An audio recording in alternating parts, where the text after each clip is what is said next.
போதை பழக்கத்திற்கு எதிரான உறுதிமொழி. போதை இல்லாத தமிழகம். போதை பழக்கத்தால் ஏற்படும் தீய விளைவுகளை நான் முழுமையாக அறிவேன். நான் போதை பழக்கத்திற்கு ஆளாக மாட்டேன்.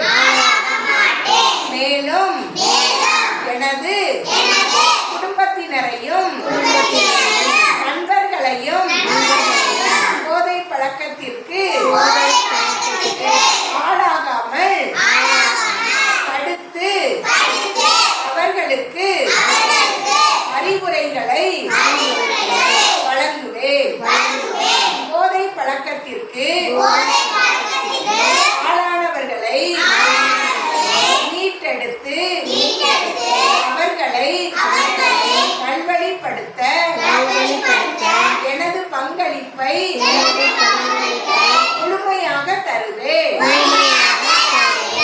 போதைப் பொருட்களின் உற்பத்தி, நுகர்வு, பயன்பாடு ஆகியவற்றிற்கு எதிரான தடுப்பு நடவடிக்கைகளின்